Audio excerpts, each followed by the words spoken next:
अस्सलाम वालेकुम, मैं शाहिद हुसैन हूँ। अहमद शेर जट एडवोकेट साहब मौजूद है मेरे साथ लाहौर में। आपका सर बहुत शुक्रिया, आपने अपना कीमती वक़्त दिया।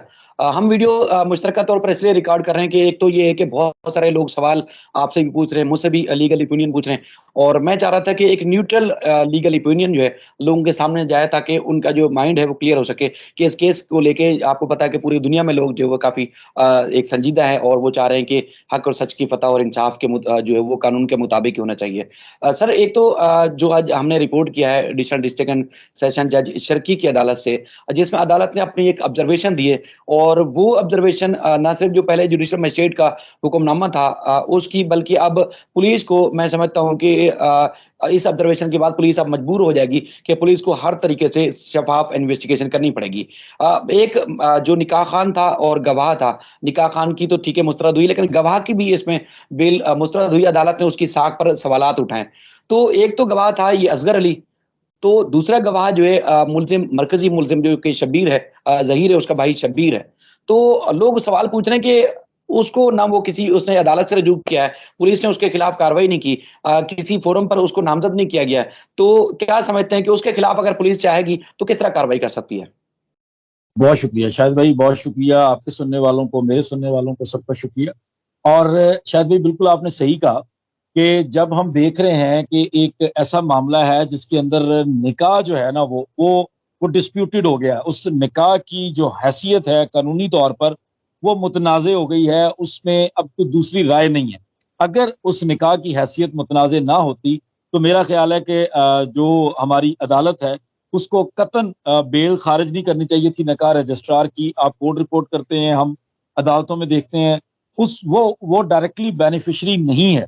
हाँ, उससे अगर हम निकाह खान की बात करें तो उसकी कुछ जिम्मेदारियां हैं और इस इंस्टेंट केस के अंदर उससे अपनी जिम्मेदारियों में कुताही हुई है, उसने वेरीफाई नहीं किया डॉक्यूमेंट्स को। लेकिन इस सब के बावजूद वो बेनिफिशियरी नहीं है, वो उस बच्ची को अगवा करने वाला नहीं है, वो उस बच्ची के लिए आगे उस बच्ची को अगवा करने के बाद शादी करने के बाद उसको फायदा नहीं है। सो अगर निकाह मुतनाज़ ना होता तो उसकी बेल खारिज नहीं होनी चाहिए थी। अब चूंकि निकाह ही हमारी अदालत की नजर में मुतनाज़ है, चूंकि उस अदालत निकाह के अंदर चाइल्ड मैरिज वाला जो एक एलिगेशन है वो प्रूव हो रहा है मेडिकल बोर्ड की ऑब्जर्वेशन के बाद, कंक्लूजन के बाद।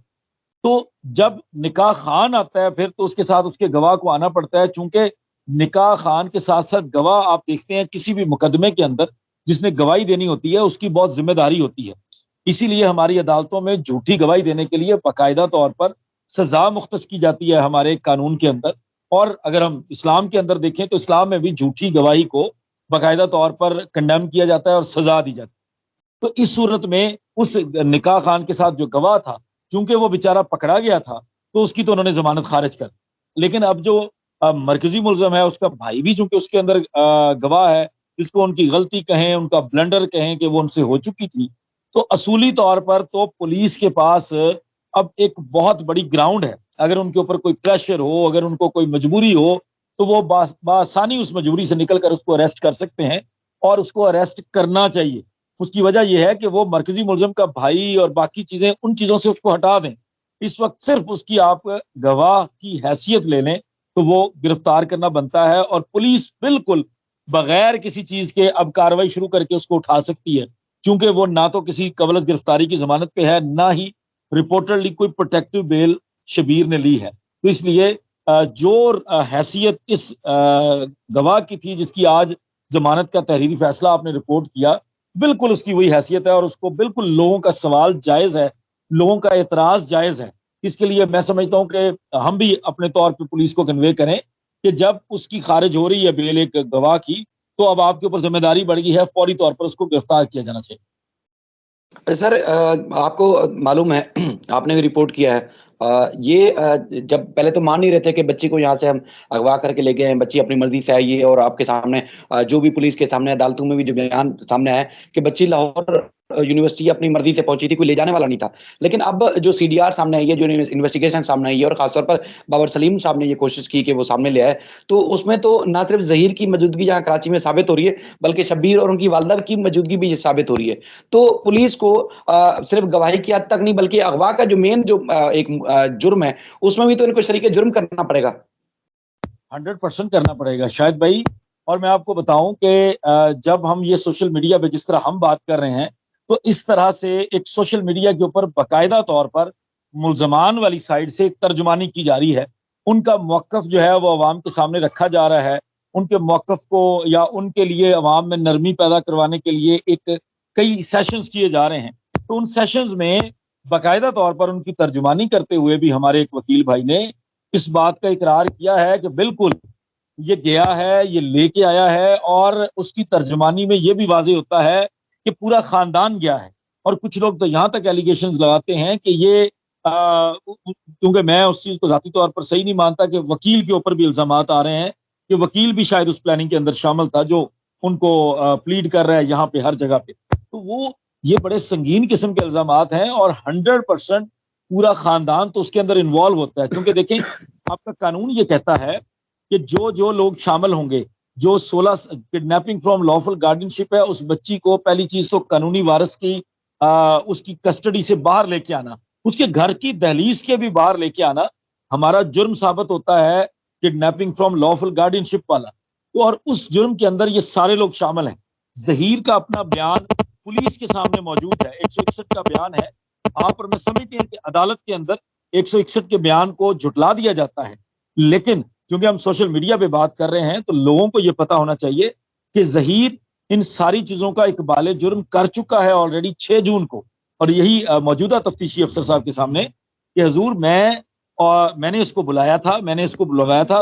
वो अलग चीज है कि वो एग्जैक्टली नहीं मान रहा कि मैं लेके आया था, लेकिन वो तो साबित हो रही है। अब वो आहिस्ता आहिस्ता इस मौकफ की तरफ आ रहे हैं, लेकिन वो पहले मौकफ दे चुका है कि वो यहाँ पहुंची, मैं उसको लेकर अपने घर गया, हम सब घर वालों ने मिलकर सलाह की, और सलाह करके हम चले गए वकील के पास और जाकर निकाह करवा ली। तो इसका मतलब है कि ये चीजें सारा खानदान उसके अंदर आ चुका है और बिल्कुल ये इन्वॉल्व हैं। अगर मतलब इनको आप सिर्फ एक क्रॉस एग्जामिनेशन की मार होंगे, जब चीजें बनेंगी, जब इनको मुल्जमान की फहरिस्त में रखा जाएगा, तो ये सारे लोग उसके अंदर इन्वॉल्व हैं।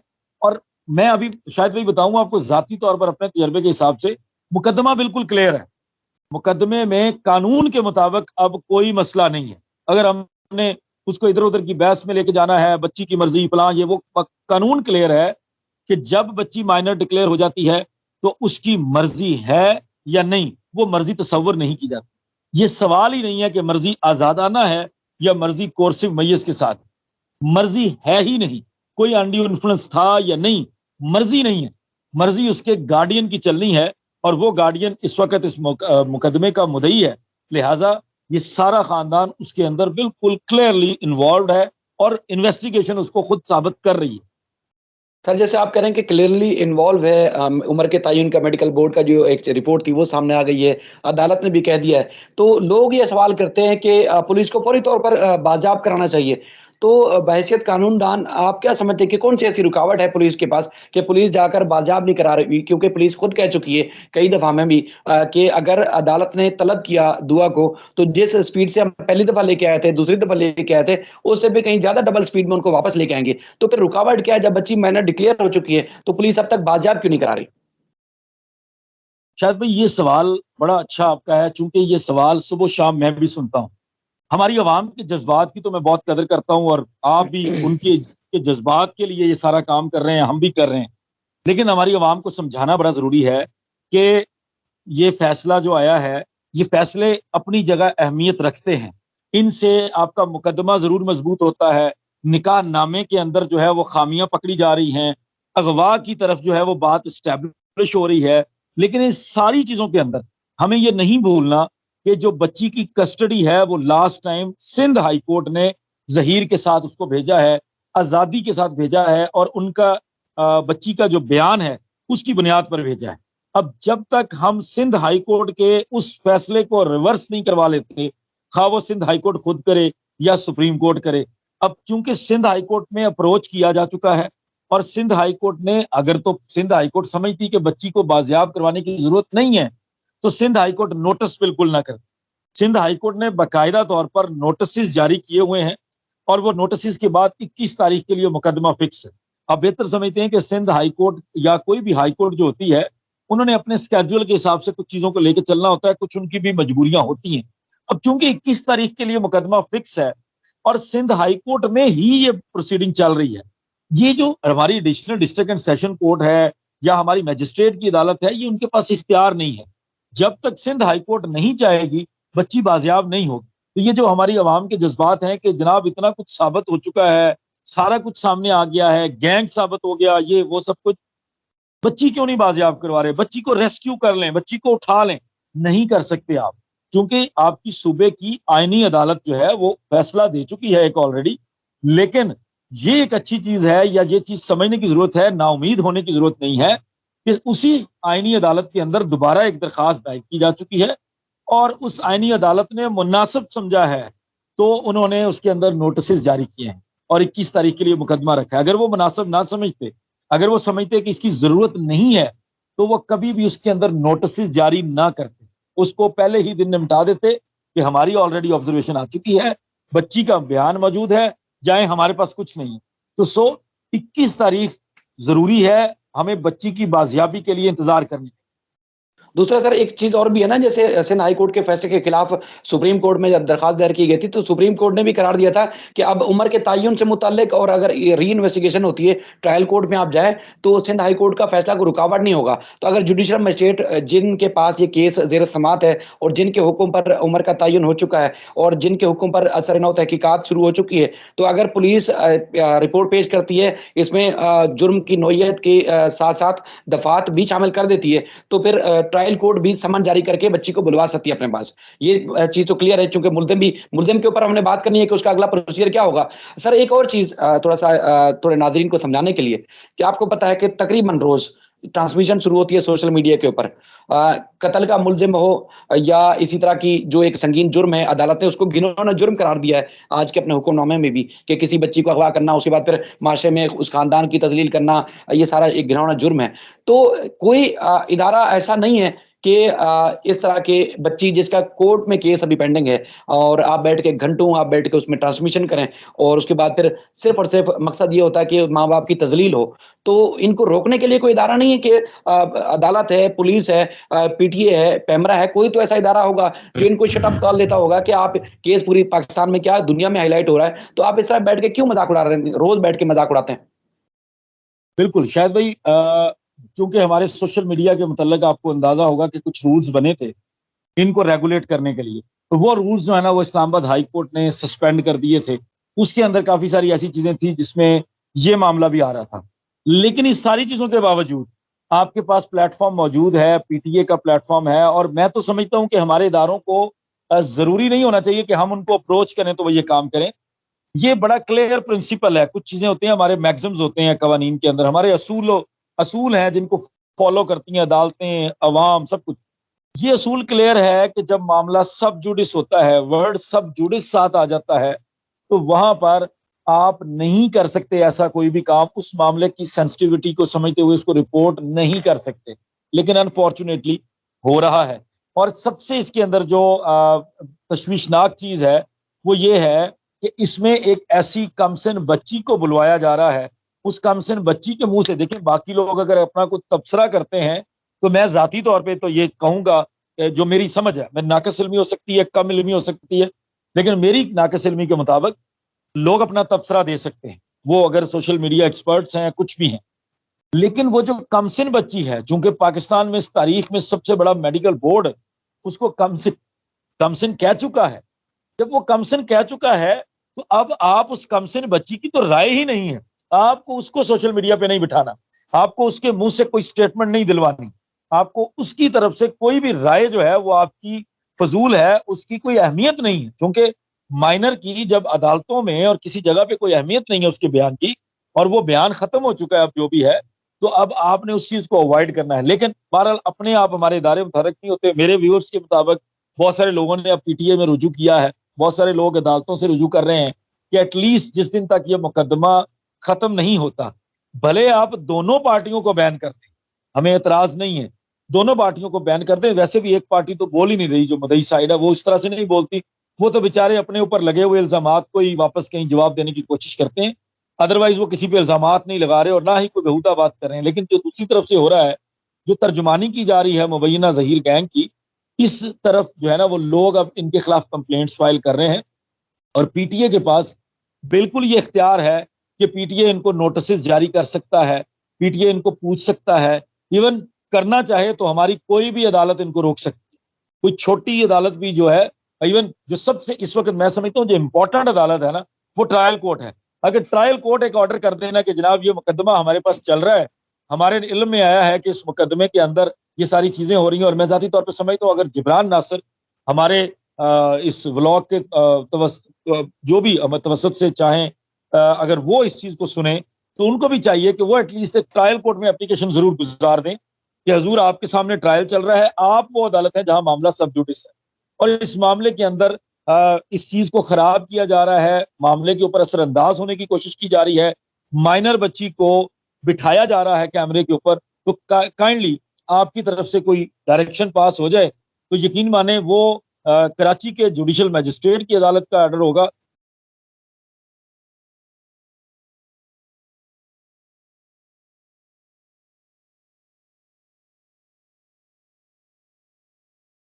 कराची में बुला सकेंगे, इस हद तक इख्तियारात हमारी अदालत के पास। जिब्रान साहब ने सर अपनी जिस तरह कार्रवाई है उनकी एक हैसियत वकील वो जारी रखे हुए हैं, बहुत ज़्यादा मेहनत कर रहे हैं। बहुत सारी चीज़ें ऐसी होती हैं जो हम रिपोर्ट नहीं कर सकते थोड़ा-सा केस की नोयत को देखते हुए। बाकी बहुत अहम गुफ्तगू रही। कुछ आप अगर सवाल करना चाहें तो बिल्कुल कर सकते हैं सर। मैं आपसे ये जानना चाहूंगा क्योंकि आप डायरेक्टली वहां पे चीजों को देखते हैं, आप वहां ऑब्जर्व कर रहे हैं, जो आप समझते हैं, देखें ये जो हम सोशल मीडिया ट्रांसमिशन का जिक्र कर रहे हैं उसमें कुछ लोग वहां से भी हैं जो चीजों को लोगों का जो जहन है ना वो खराब करने की कोशिश करते हैं। मैं जिक्र कर दूंगा आपको कि लास्ट टाइम जब 25 जून को एक ऑर्डर हुआ था तफ्तीश के लिए, ये दोबारा तफ्तीश की जाए, और उसके अलावा 7 जुलाई वाला जमानत वाला भी ऑर्डर था जिसके अंदर जमानतें कैंसिल हुई थी, तो उस दिन रिपोर्ट की गई थी बहुत डिफरेंट तरीके से। ये बताया गया था कि जिब्रान नासिर साहब को शायद आम आवाम को नहीं पता कि एडवोकेट सुप्रीम कोर्ट और अहमद शेर के अंदर कोई फर्क नहीं होता जब हम किसी अदालत में पेश हो रहे हैं और जहां हम पेश हो सकते हैं, तो उन्होंने भी वही वर्दी पहननी है, मैंने भी वही, मुझे भी पूरा इख्तियार है। तो उन्होंने ये साबित करने की कोशिश की थी कि एक एडवोकेट सुप्रीम कोर्ट साहब आए और उनकी रिपोर्टिंग के मुताबिक वहां पे सारा मामला बदल गया था। तो इस तरह की जो रिपोर्टिंग आप वहां से हो रही है उसको आप किस तरह से देखते हैं, क्योंकि आप सबसे ज्यादा इस मुकदमे के अंदर, मैं आपको ऑन एयर कहूंगा, स्क्रीन पे कहूंगा कि लोग ऑथेंटिक चीज मानते हैं जो शायद हुसैन नाम के लफ्ज से आती है। तो आप इस चीज को किस तरह देखते हैं, क्या वो लोग वाकई ऑब्जर्व करते हैं, क्या सदाकत होती है ऐसी रिपोर्टिंग के अंदर कोई? सर देखें, जिन साहब का आप तज़किरा कर रहे हैं हमारे सीनियर हैं, कोर्ट में भी सीनियर हैं, फील्ड में भी सीनियर हैं, और मैं उनकी बड़ी रिस्पेक्ट करता हूँ आज तक और हमेशा इंशाल्लाह रिस्पेक्ट भी करूँगा। उनका एक नुक्ता नज़र है, बहुत सारे दोस्तों को एतराज़ होता है उनके नुक्ते नज़र के ऊपर कि उनको इस तरह चीज़ को रिपोर्ट करें, इश्यू को रिपोर्ट करें। आपको पता है कि वकील 2 वकील होते हैं, दोनों तरफ से बहस कर रहे होते हैं। एक वकील हक में दलाइल देते हैं, दूसरे मुखालफत में दलाइल देते हैं, लेकिन फैसला अदालत ने करना होता है। वो कभी आपके खिलाफ आएगा, कभी दूसरे वकील के खिलाफ आएगा। लेकिन ये है कि कभी दोनों की एक राय नहीं हो सकती, हमेशा अपोज़िट ही होंगे। तो ज़ाहिर है बिलाल साहब का अपना एक नुक्ता नज़र है। लेकिन जहाँ तक बिलाल साहब को मैं समझ सका हूँ, वो इस हद तक इस तरह तज़लील नहीं करते जिस तरह लाहौर से ट्रांसमिशन शुरू होती है। मैं समझता हूँ कि वहाँ से जो लोग तज़लील करते हैं ख़ास तौर पर फैमिली की, वो नहीं करनी चाहिए। ज़ुनैरा साहिबा का आपने जैसे तज़किरा किया, इसके अलावा कुछ वकील साहब भी साथ बैठ जाते हैं। देखिए, वो कहते हैं ना कि जब सहाफ़ी हों और या वकील किसी स्क्रीन पर हों या कहीं आर्गुमेंट कर रहे हों या कहीं बात किसी भी फ़ोरम पर कर रहे हों, तो पाकिस्तान की अवाम उनके ऊपर ट्रस्ट करती है। अब आपको पता है कि उस स्क्रीन पे सहाफ़ी भी होते हैं, एक वकील साहब भी होते हैं, तो लोग तो सहाफ़ी और वकील साहब को देखते हैं, ज़ुनैरा को कौन जानता है? एक अदाकार के अलावा तो उनको कोई नहीं जानता। तो एक ऑथेंटिसिटी जो है इन 2 लोगों की है। ठीक है, बहुत सारे दोस्त समझते हैं कि वकील साहब को भी और बिलाल साहब हमारे सीनियर साफ़ी दोस्त हैं, उनको वो अदाकारा इस्तेमाल तो ज़रूर कर रही हैं, लेकिन इनको कोई फ़ायदा नहीं हो रहा। तो इस तरह उनको सोचना चाहिए कि इस ऐसे प्लेटफ़ॉर्म का हिस्सा नहीं बनना चाहिए, जहाँ वालिदैन और वो वालिदैन जिनका दिल दुखा हुआ है, जिनकी बेटी, आपको पता है कि सबसे बड़ी इज़्ज़त और आबरू जो बात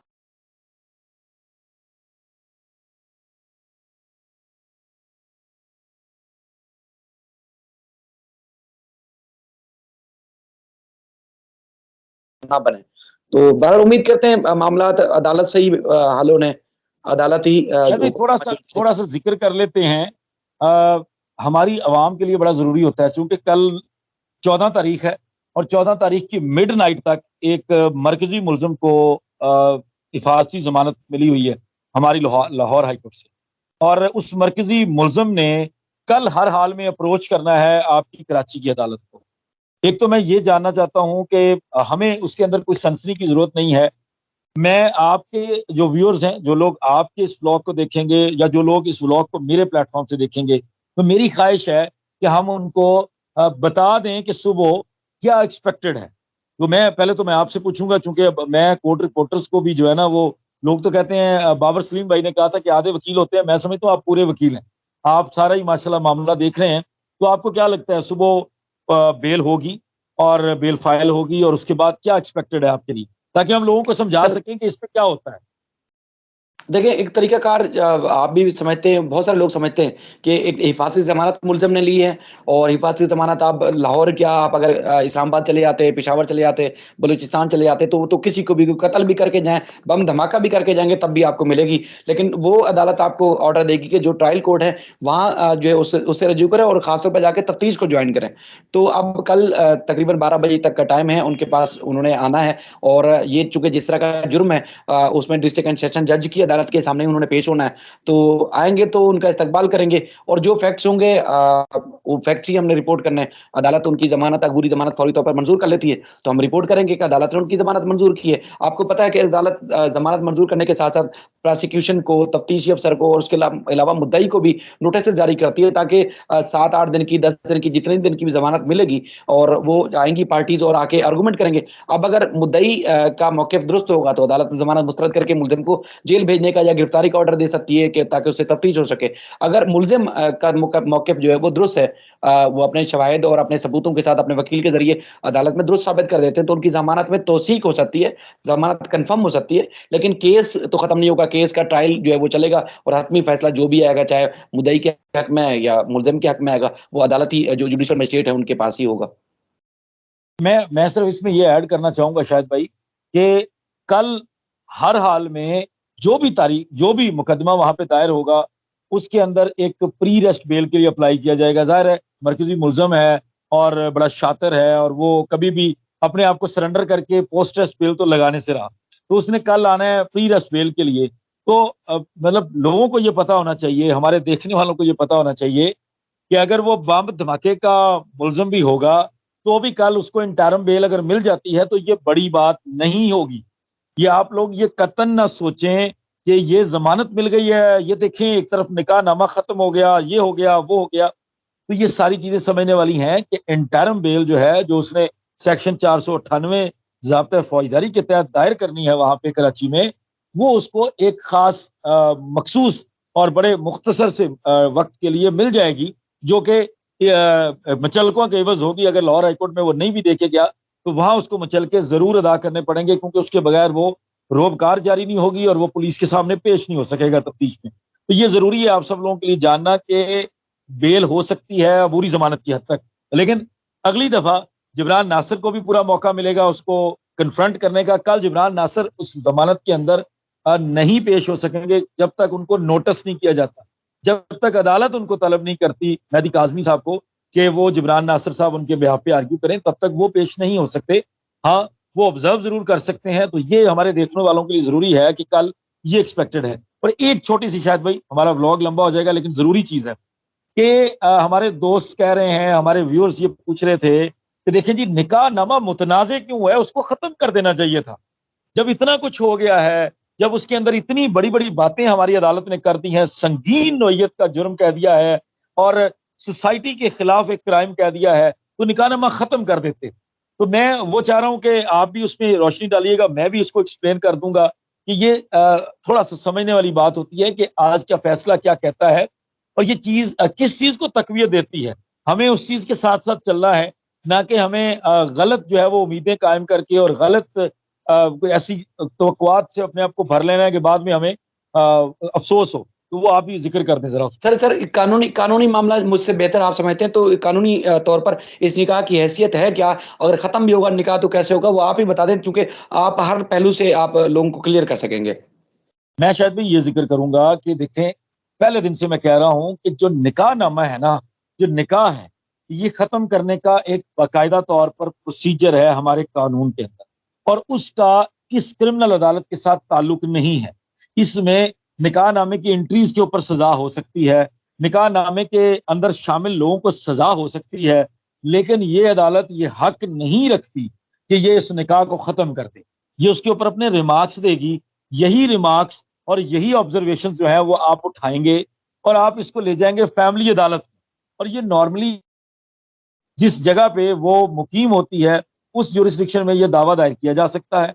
अब क्योंकि इसमें अगर बच्ची जो है अपने वालिदैन के पास चली जाती है तो कराची की फैमिली अदालत के अंदर एक तकजीब निकाह का दावा दायर किया जा सकेगा, वो खत्म करेगा निकाहनामे को। उसके बगैर ना आपकी हाई कोर्ट कर सकती है, ना आपकी ट्रायल कोर्ट कर सकती है। इनके पास इस चीज का इख्तियार नहीं है। तो जो आज की प्रोसीडिंग थी, जो आज की जजमेंट थी, वो जमानत का फैसला था। एक तो ये अपने आप को क्लियर करने की जरूरत है लोगों को कि वो उन दो लोगों की जमानत का फैसला था जो निकाहनामे से जुड़े हुए हैं। उनके उस मुकदमे के अंदर निकाहनामे को चैलेंज नहीं किया गया था।